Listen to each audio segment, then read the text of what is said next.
Adrian Harlow stood on the gravel path, suitcase in hand, staring up at the looming silhouette of Marrow's Peak Hotel. The snow hadn't started falling yet, but the sky was smeared with a gray so thick it looked painted on with ash. The place had teeth turrets and sharp gables like jagged molars biting into the mountain air. The sign over the main doors had faded to bone yellow. Marrow's Peak, built 1904. Beneath that, where time takes a holiday. Adrian scoffed. Time didn't take holiday, Sid. Just got lazy. That's why he was here. To buy time. To write. To start over. Again. The door opened. Before he reached it. A thin man with slick white hair and a suit too crisp for this altitude stepped out, lips parted in a diplomatic smile. Mr. Harlow. Grant Remley. Welcome. Adrian shook his hand. Grant's grip was firm, cold as marble. The man looked like he'd been carved, not born. Place is even more remote than I imagined, Adrian muttered. Indeed. That's part of the charm, the challenge. Inside, the lobby sprawled with decadent decay. Velvet drapes, crystal chandeliers dimmed by age, and rugs so thick Adrian's boots disappeared an inch with every step. A fire crackled lazily in the hearth, though the heat never seemed to reach far. Grant gestured him toward a pair of antique chairs. Let's talk shop. The job was simple.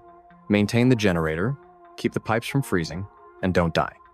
Okay, Grant hadn't said that last part, but it was implied with the long list of precautionary reminders and the way he slid a worn yellow folder across the table like it might burn.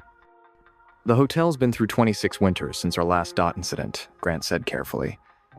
But it's an old building. It remembers things. You mean it's haunted? Adrian joked. Only if you're sensitive. Grant opened the folder and tapped on a page. A photograph of a man stared up at Adrian. Stern eyes, neatly parted hair, a 1920s suit. Daryl Voss. Winter caretaker, 1947. Adrian's eyes skimmed the caption. Murder, suicide. His wife, twin daughters, then himself. Axed them all. Police said cabin fever. Adrian swallowed hard, suddenly aware of his own hands. You think that'll happen to me? Grant's smile didn't waver. I think you're a man who survived worse. They arrived 2 days later. Lydia, his wife, and Elias, their quiet-eyed, often somewhere else son. Elias had an imaginary friend named Finch, who whispered secrets and once told him not to get on a school bus because it would crash. It did. One broken leg instead of a funeral. Adrian never questioned Finch again. The hotel was different with them there. Warmer, almost welcoming. The rooms were prepped. Lydia's favorite floral curtains, Elias's stuffed bear on the bed. But the warmth was surface deep.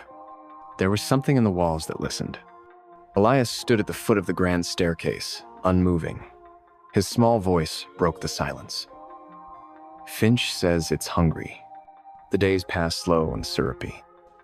Adrian sat at the typewriter in the West Wing lounge, tapping out nothing. The blank page stared harder than Lydia ever did. His manuscript, the comeback novel, the I Swear I'm Okay Now, proof was still a myth. He stopped shaving. Stopped counting his drinks, too. One night, Elias wandered into the kitchen where the head chef, Emery Kane, was closing up. Emery paused, sensing him. You shine, boy? Elias blinked. What's that mean? It means you see the ghosts without needing to die first. My grandma called it the shimmer. Others call it the glint. I call it the curse. Elias tilted his head. Finch says not to go near room 326. Emery's hand froze on the cabinet handle. You listen to Finch. You stay the hell out of that room. Room 326 had no special locks, no warnings, but the air near it pressed like invisible hands. Elias passed it once, and something groaned behind the door, like a broken cello string. Later that night, he dreamed of a river of blood roaring through the hallway. He saw twin identical girls in old-fashioned dresses, laughing silently as the wave swallowed them whole. He woke up, screaming. Adrian found him, shaking, eyes wide, saying, "She touched my neck. Her fingers were ice." Adrian stared at the bruises. They were real. He looked at his own hands. "It wasn't me," he whispered. But he didn't believe it. The spiral had begun. That night, he went back to the lounge, sat at the bar, and said to the empty air, "I'd kill for a drink." "Would just a soul do?" a voice answered. He looked up. A bartender stood there, polishing a glass. Milo, his name tag read. Adrian didn't ask how he got there. Lydia, pacing the halls, heard the typewriter clacking. She peeked in. Adrian wasn't typing. He was staring, face pale, whispering to no one. The typewriter repeated the same line over and over. "Skin remembers pain. Skin remembers pain." Outside, the first snow began to fall. It would not stop. And Marrow's Peak began to wake up. The snow swallowed the world. By the end of the second week, Marrow's Peak was no longer part of the living landscape. Roads vanished, trees bent under the weight of relentless white, and the sky had turned into a silent, gray witness. No plows, no helicopters, just the wind, howling like a throat, with something stuck in it. Lydia stood at the grand window in the East Lounge, wrapped in a knitted shawl. Her breath fogged the glass. Outside, Elias played in the snow, small, bundled, and alone. She'd been watching him carefully. Since they arrived, he'd changed. More distant, less human. Finch, the imaginary friend, now had rules. No talking during dusk. No mirrors after midnight. And never ever knock on the door to the West Hall at 3:07 a.m. She hadn't dared ask why. Adrian hadn't written a word. Not a real one. Pages filled with loops, spirals, or that same line. Skin remembers pain. Sometimes over and over until the ribbon bled dry. He slept during the day, wandered the halls at night. He said he was feeling the building. He muttered to himself, muttered to someone else. Once, she caught him staring into the ballroom mirror, laughing. "You don't see it, do you?" he said, still chuckling. "It's a cathedral of mouths." She didn't respond. She knew better now. Elias stood in front of room 326 again. The door was closed, as always. But this time, something pressed gently against it from the other side. Not a knock. A breathing, as if the wood itself had lungs. He whispered to Finch, "You said not to go near it." Finch replied, inside his skull, with a voice too old for Elias's ears. "I didn't say don't listen." That night, Lydia found Elias, with a crayon in hand, drawing symbols on the wooden floor of the hallway. Circles, X's, twisted little figures with 3 eyes. "Sweetie, what are these?" she asked gently. Elias blinked up at her. "They keep the walls from whispering too loud." And when she picked him up and held him, she realized he was burning hot but not sick, not fevered, just radiating something. Emery Kane's snowcat sat useless in the shed, frozen to the earth. But he hadn't given up. Down in Florida, he'd read all the signs. He'd packed. And now, at Denver International, he was waiting for his bush pilot friend to take off. "You're chasing ghosts, Emery," the pilot said. "I'm chasing a boy," Emery replied. "But the ghosts are real." Back at the hotel, Adrian was speaking to Milo again. The bar glowed golden. Music played on the phonograph's soft jazz that skipped, like a heartbeat with arrhythmia. Milo poured a drink, clear as glass. Adrian lifted it but didn't sip. "Why me?" Milo smiled. Because you're moldable. Because your bones remember what they used to be before they were yours. Adrian nodded slowly. And my boy? Ah, he shines like magnesium in darkness. But he is not ours. Not yet. That night, at 3:07 a.m., something knocked. Lydia sat upright in bed. The knock came again. Hollow, precise.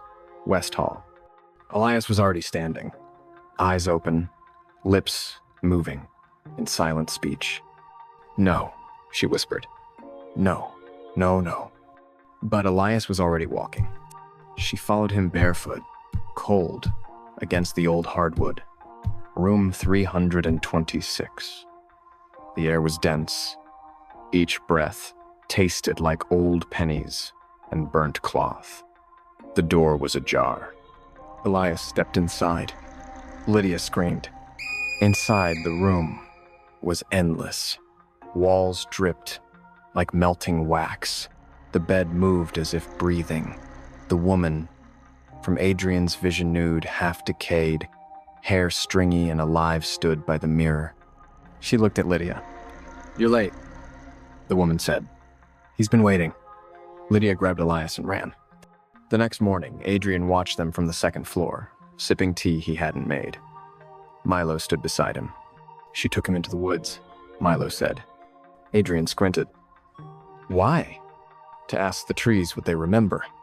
In the forest beyond Marrow's peak, Lydia found a circle of stones.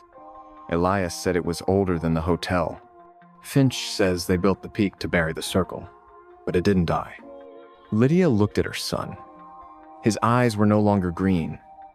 They had shifted, as if they were reflecting something else entirely. Back inside, Adrian heard a voice from the pantry. It wasn't Milo. It wasn't Lydia. Adrian, it rasped. The walls are speaking.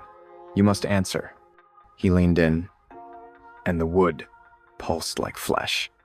A new voice joined the first. Everett Voss. Correct the boy, Adrian. Correct the mistake. Adrian smiled. With pleasure. Snow gnawed at the windows, its hunger quiet and ceaseless. The wind outside no longer howled, it whispered, like someone trying to be heard through a locked door. Inside Marrow's peak, the air had thickened into something that clung to your skin. Every creak of the floorboards sounded like a breath held too long. Lydia hadn't slept. Elias lay beside her, eyes shut but restless, twitching with dreams she couldn't follow. Since pulling him from the hotel's hidden crawl spaces, he hadn't spoken much, just murmurs. Inch this, the circle that. His temperature was cold, but his skin burned when she touched him. She watched him now, curled like a comma, whispering to nothing. Adrian stood in front of room 326. The door had changed. The numbers, once brass, now looked carved deep grooves gouged into the wood. He ran his fingers over them. They pulsed faintly. Behind the door, silence. A silence that felt patient. He turned the knob. The door opened without a sound. Inside, room 326 had rearranged itself. Gone were the bed, the lamp, the hotel art prints. In their place, mirrors, dozens of them, lining the walls, the floor, the ceiling. None reflected him. Adrian stepped inside. The door closed behind him. Lydia woke to the sound of the door shutting down the hall. Her heart beat harder. She knew where Adrian had gone. She didn't know how just that she knew. She whispered to Elias, who blinked at her with those two wide eyes. I have to find your father. Stay here. Don't move. Elias sat up. Room 326 wants him, not you. She froze in the doorway. Then I'll go where I'm not wanted. Inside the room, Adrian wandered through a warped house of silence. The mirrors reflected things, but never him. He saw Lydia sobbing, holding Elias in a dark hallway. He saw Emery Kane trekking up the mountain in a blizzard. He saw Elias standing in the conservatory, speaking to someone who wasn't there. Then he saw himself, not in the mirror, but inside it. In the reflection, he stood behind Lydia, axe in hand. Adrian stumbled back. The room laughed. Quiet, then louder. A laughter that echoed through his chest, like a second heartbeat. Lydia reached the door to room 326. It didn't open. She pressed her ear against it. Nothing. Then a voice. He doesn't remember Lydia, but he chose this. She pounded on the door. Adrian, open it! Inside, he didn't hear her. Or maybe he did. Adrian walked deeper into the mirrored nightmare. The room bent with each step. Suddenly, a child's cry. Elias. He turned. The mirrors now showed only the boy screaming, crying out for his father. Elias! Adrian yelled. The reflection grinned. It wasn't Elias anymore. Back in their room, Elias rose slowly. He walked to the window and pressed his palm to the glass. The snow outside hissed at his touch. Frost bloomed under his hand like veins. He spoke to the air. He's not ready. Something answered. Not in words, in pressure. And Elias said, then I'll go instead. In room 326, the mirrors shattered all at once. Adrian fell to his knees, arms over his head. When the glass settled, he was alone again. In front of him, a small dark door. Child-sized. No handle, just a keyhole. He reached for it and found his hand full of teeth. They fell from his palm, clinking on the floor like coins. Behind him, Milo's voice. Every key costs something. Adrian turned. Milo stood in the frame of a mirror that hadn't shattered, holding an axe. Lydia ran back to Elias. But he was gone. In his place, on the bed, a single red string. The red string lay on the bed like a warning. Lydia stared at it, chest tight, heart pounding. Snow pounded the windows, louder now, angry. She picked up the string and followed it, hand shaking. It led out of the room, down the hallway, past the stairs, toward the pantry. She whispered her son's name. Elias, please. No answer. Inside room 326, Adrian stared at the door with the keyhole. His hand still tingled from the teeth. Milo was behind him, still smiling, still holding the axe. You opened it, Milo said. Now you have to go through. What's behind it? Adrian asked. Milo shrugged. You, if you're lucky. The room twisted again. The walls bent like wet paper. Adrian stepped toward the door. Outside the pantry, Lydia found another red string. This one led down into the basement, into dark. She grabbed a flashlight. It flickered. Of course it did. She followed anyway. The stairs creaked under her weight. The cold wrapped around her like hands. At the bottom, she saw it. Elias. Floating. His feet didn't touch the ground. His eyes were closed. Around him, symbols glowed red on the concrete floor. Elias, she whispered. It's Mom. I'm here. His eyes opened. You shouldn't be. In room 326, Adrian bent down, looked through the keyhole. On the other side, he saw his family. Lydia, crying. Elias, floating. A voice whispered in his ear. You locked them out. Now let them in. He turned the keyhole with his fingers. There was no key, only blood. The child-sized door swung open. Blackness waited. Lydia stepped forward. The red glow got brighter. Elias looked calm, but it wasn't right. It wasn't him. They're asking for me now, he said. No, Lydia said, voice breaking. No one's taking you. Not now. Not ever. She stepped into the circle. The glow turned to flame. Elias screamed. Adrian walked through the door. At first, it felt like falling, but then It was like walking through water. The air was thick, heavy.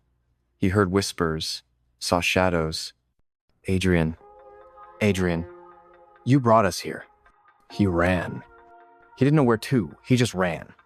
Lydia held Elias tight. The heat burned her arms, but she didn't let go. Come back, she whispered. Come back to me. The circle shook. The basement cracked. The hotel groaned like something waking up. Then silence. Elias went limp in her arms. Adrian opened his eyes. He was outside room 326, on the floor, alone. No axe, no Milo, no mirrors. He crawled to his feet. His hands were burned. And from somewhere in the hotel, he heard a sound he hadn't heard in days. His son, laughing. The hotel had gone quiet. Not peaceful, just holding its breath. Adrian limped through the halls, one burned hand pressed to the wall. Every few feet, he stopped to listen. For footsteps, for whispers, for Elias. That laugh, his son's laugh, still echoed somewhere. But the hotel was playing tricks. The same hallway curved back into itself. Rooms moved. Doors led nowhere. It felt like the building was watching him, waiting. Lydia carried Elias up from the basement. He was cold and heavy, but alive. Barely. She laid him on their bed, wrapped him in every blanket she could find. His skin had lost its color, but his chest rose and fell. That was enough. She kissed his forehead and whispered, I've got you. I'm not letting go. Then she heard it. Footsteps. Not Adrian's. Slow, dragging, getting closer. Adrian stumbled into the ballroom. It was full. Dozens of people, dressed in old suits and gowns, laughing, drinking, dancing to a song that played backward. They stood at the edge, confused. Then he saw Elias, dancing with a tall man in a black tuxedo. Milo. Adrian yelled, Let him go! No one reacted. The music kept playing. The crowd spun and twirled. Then Elias turned toward him. His eyes were black. You're too late, he said. Lydia stood at the end of the hall. A shadow moved across the far wall. Then it stepped into view. Adrian, but not her Adrian. This version had a twisted smile and eyes too wide. Where's the boy? He asked. Lydia didn't answer. She ran. He followed. In the ballroom, Adrian pushed through the dancers. They ignored him, brushing against his shoulders like fog. He reached Elias. But when he touched him, the ballroom vanished. He was alone in a hallway. And Elias's voice rang out again, this time scared. Dad, help. Adrian ran. Lydia reached the kitchen, slamming the door shut behind her. She locked it, then braced a chair under the handle. From the other side, the fake Adrian spoke softly. Let me in, Lydia. It's cold out here. She grabbed a knife from the counter. You're not him. But I could be, the voice purred. She stepped back, breathing hard. Behind her, another door creaked open. Adrian found the real Elias curled in the hedge maze. Snow falling around him. His son looked up, shivering. Dad? Adrian fell to his knees and pulled him close. I'm here. I'm here now.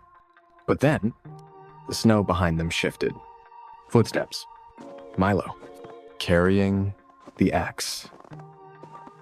Snow kept falling, covering the maze in white silence.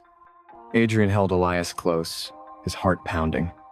His son was real shivering, scared, but alive. Behind them, Milo stepped into view. Axe in hand, smile wide, eyes empty. It always ends here, Milo said, voice calm, like he was reading bedtime stories. Adrian stood slowly, shielding Elias. "You're not getting him." Milo tilted his head. "I already have. You just don't know it yet." Inside the hotel, Lydia backed into the pantry. 2 doors. One behind her, one in front. From one came the fake Adrian's voice. "Lydia, come on. I'm tired. Let's just talk." From the other, silence. She took a deep breath and ran. Adrian moved through the maze, holding Elias's hand. The boy was weak but moving. Snow fell harder. Milo followed without hurrying. Adrian whispered, "We have to lose him." Elias nodded. "I know how." He knelt in the snow and began walking backward, placing his feet in the same steps he'd just made. Adrian followed. They moved slowly, quietly, then ducked behind a wall of hedges. Milo reached the end of the footprints and stopped. They were gone. He looked left. "Right," he snarled. But he didn't find them. Lydia burst into the ballroom. Empty now. The lights flickered. She looked around, then stopped. One wall, covered in old black and white photos. She walked up, scanning them. Men in tuxedos. Women with long gloves. Year after year. She stopped at the center. One photo. Adrian. Smiling. Holding a drink. The caption read, "Marrow's Peak, New Year's Eve, 1922. Lydia stumbled back. Adrian and Elias reached the hotel door. It was half open. He turned toward the ballroom. Lydia met them in the hall. She ran to Elias, hugging him so hard he squeaked. Then she looked at Adrian. "There's a photo of you from 1922. He nodded slowly. "I know. I saw it. In my dreams." "What does it mean?" Adrian looked down at his hands. "I think I was always meant to come here, but not to stay." The hotel shook. Lights flickered. Then, Milo's voice, from every wall. "You can't leave. This is your place. You're the caretaker. Always have been." Adrian stepped forward. "I was. Not anymore." He took the axe from Milo's place at the bar. Lifted it. "This ends with me." The hotel screamed. The mirrors cracked. The floor rumbled. The cold blew through the halls like a living thing. But they ran. Out the front door. Into the storm. Toward the truck. Emery Kane had left waiting. Later, when the snow stopped and spring came, the hotel stood silent. Empty. But if you look at the photo wall, Adrian is still there. Smiling. Glass raised. Frozen in time. Forever.